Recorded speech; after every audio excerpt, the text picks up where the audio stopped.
अभी हम दर्शकों को और एक जानकारी देना चाहते हैं। सुप्रीम कोर्ट में महाबोधि का मामला चल ही रहेगा। 1 मई को विशाल जनसभा गया जिले में होने वाली है और लाखों लोग ऑल इंडिया से बोध गया मुक्ति के लिए 1 मई जो बुद्ध पूर्णिमा की दिन आ रही है 1 मई, वहां बड़ी विशाल 3-4 लाख लोगों की जनसभा होने वाली। जी जी, जी। बहुत बढ़िया। अच्छा, ये अभी आपने जो बता रहे थे कि महाबोधि महाविहार पे आप लोगों ने जो पिटीशन दाखिल किया हुआ है, उस पर तारीख पड़ रही है, लेकिन उसमें कुछ बातें लोग आगे नहीं बढ़ा रहे हैं। इसको थोड़ा और डिटेल से बताइए, क्या चल रहा है इसमें? जी। महाबोधि का मामला ये बहुत महत्वपूर्ण मामला है। एक ये आंदोलन पवित्र आंदोलन है। ये देश का ही आंदोलन नहीं, ये विश्व का आंदोलन है। ये विश्व की धरोहर को बचाने का मामला है। हाँ, आवाज आ रही है? हाँ, अब आ गई आवाज आ रही है। उन लोगों ने भी अपना वकील अभी खड़ा किया है।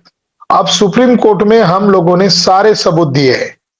हमने पिछली जो भद्दे सुरई ससई की जो याचिका थी, उसमें उसका प्रबंधन बौद्धों के हवाले देना चाहिए, ये उनका एक डिमांड था। मगर उन्होंने डायरेक्टर जनरल एएसआई को पार्टी नहीं बनाया था। वहां की स्टेट गवर्नमेंट को पार्टी बनाया था, मगर सेंट्रल गवर्नमेंट को पार्टी नहीं बनाया था। तो हम लोगों ने जो मुद्दे छूटे थे, उन मुद्दों को हमने इस हमारी इंटरवेंशन याचिका में दायर किया। हमने और भी मुद्दे हाईलाइट किए हैं कि वर्ल्ड हेरिटेज के द्वारा 14 से 15 एकड़ एरिया को वर्ल्ड हेरिटेज घोषित किया गया है। नॉट ओनली टेम्पल और बोधि ट्री, यानी एक छोटा एरिया ही केवल वर्ल्ड हेरिटेज नहीं है, तो उसके आसपास के 14-15 किलोमीटर के दायरे में वो वर्ल्ड हेरिटेज के एंशियंट मॉन्यूमेंट्स जमीन के अंदर दबे हुए हैं। तो उनको भी हम लोगों ने मुद्दा बनाया कि वर्ल्ड हेरिटेज के एक्ट का भी ये उल्लंघन करता है, एबीटी एक्ट। तीसरी चौंकाने वाली बात, हमने जब स्टडी किया तो पता चला, हमने आरटीआई डाला इसको, ईएसआई को, आर्कोलॉजिकल सर्वे ऑफ इंडिया को हमने आरटीआई डाला और आरटीआई में ये जानकारी पूछी कि ये सारा विवाद हो रहा है। जैसे जुडिशरी एक संस्था है, उसी तरह आपकी भी एक संस्था है जो स्वायत्त संस्था है, और जुडिशरी की तरह भी आपको एक अथॉरिटी है। तो आप इस पर अपना राय क्यों नहीं दे रहे आर्कोलॉजिकल सर्वे ऑफ इंडिया को? आरटीआई के जरिए से जानकारी मांगा तो भारतीय पुरातत्व सर्वेक्षण विभाग ने हमको लिखित में ये दिया कि हमारा ये जो वर्ल्ड हेरिटेज आप कह रहे हो बोध गया टेम्पल, इस पर शून्य अधिकार है।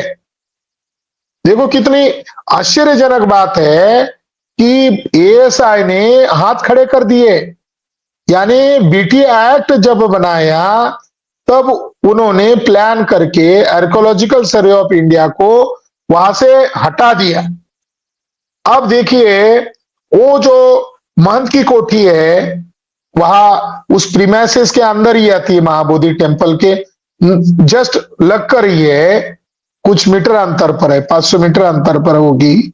उस कोठी के अंदर 100-150 से ज्यादा बुद्ध मूर्तियां है, कई सारे बौद्ध अभिलेख है। अभी तक भारतीय पुरातत्व सर्वेक्षण विभाग ने उसको अपने कंट्रोल में नहीं लिया। इसका क्या मतलब है? इसका मतलब है कि भारत का सुप्रीम कोर्ट, भारत की हाई कोर्ट, भारत का भारतीय पुरातत्व विभाग, ये शून्य घोषित हो गए बीटी एक्ट के द्वारा। अगर बीटी एक्ट को निरस्त नहीं करेंगे तो महंत वहां से हटेगा नहीं।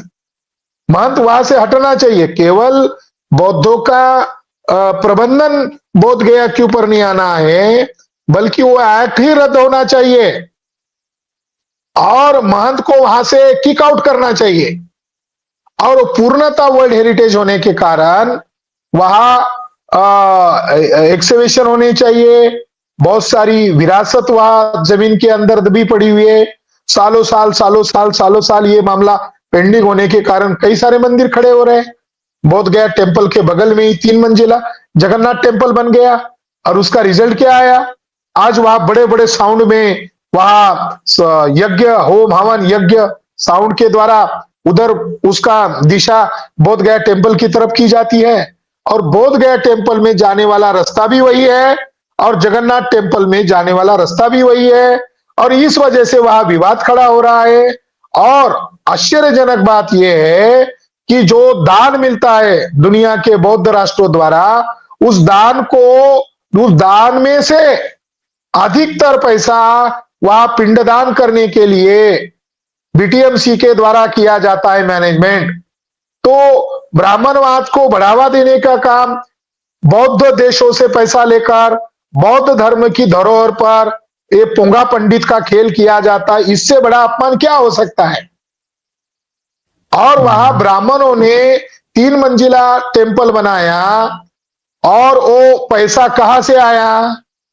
वहां की सारे स्ट्रक्चरल, उसकी दीवार, उसकी ईंटें सारे बौद्ध लोगों की है।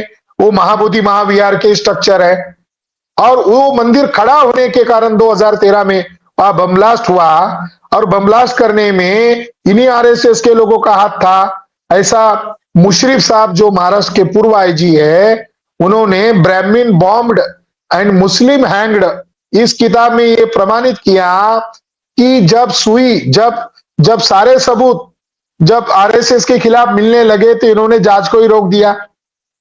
इंद्रेश कुमार वहां क्यों जाता है?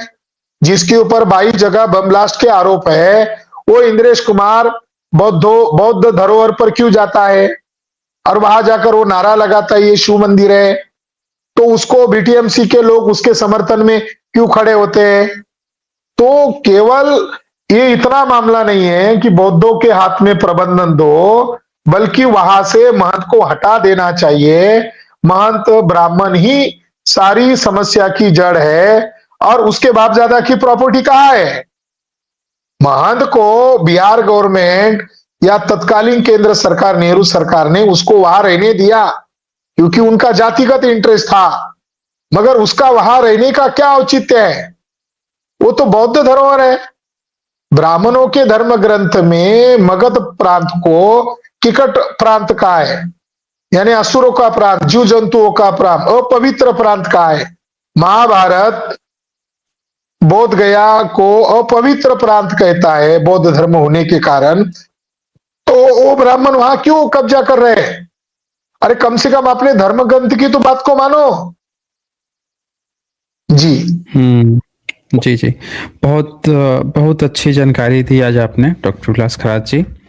और इसी के साथ ही आज हम इस